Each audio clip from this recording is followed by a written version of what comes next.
Zimbabwe yese hanzana mbona zvinhu zvakadai zvichiitika.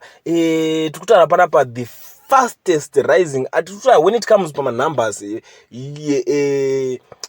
WhatsApp channel. Pana nonzi WhatsApp channel kwezvizvi. Nezuro advocate Nelson Chamisa akavhura yake inonzi CNC hanzi Chamisa News channel yakavhurwa paWhatsApp.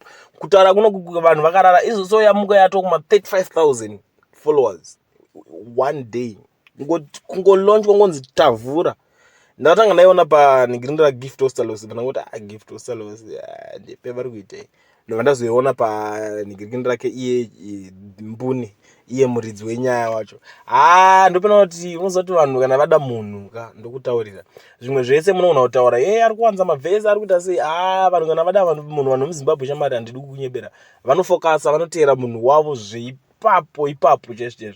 I know vanhu vakaona anotaura zvinhu zvakasiyana siyana, vamwe vachiti takazoluza hope paari nenyaya yekuti akazodai haana kunhikita, vamwe vachiti ari too soft. Inini zvangu zvekuti nhari too soft, even munhu wese muZimbabwe ari too soft, because zvinhu zvakawanda zviri kuitirwa maZimbabweans wese. Munhu wese mune access kai yekuti munojamuka munoita anything etaika, but mune muchichika mabuda kushandisa mwana wamwe kuti aende pamberi wazvona. Vamwe vakambobuda vachiti hanzi kuona mufesi problem one. Ini pandakangonzwa kuti anga ari lawyer raED, ranga ari lawyer rapindangagwa, ndakabva ndatoluza hope pahashtag God is in it yake yanga akuita, nekuti ndakandoona kuti panapa takutoitiswa zvinhu zvesiko chinji matauriro anenge achingoita vanhu. But unoziva kuti zvese izvozvo vanhu havanombozviteerera, ende vanhu havatozvinzwe, vanhu vanenge vakatovhara nzeve kudai so vachidedzera kuti tikuteera mukomana ndokweti tichena. Ndo zviri kutaura vanhu vakawanda, ende ndo nhingirikini yacho iyi yakazara.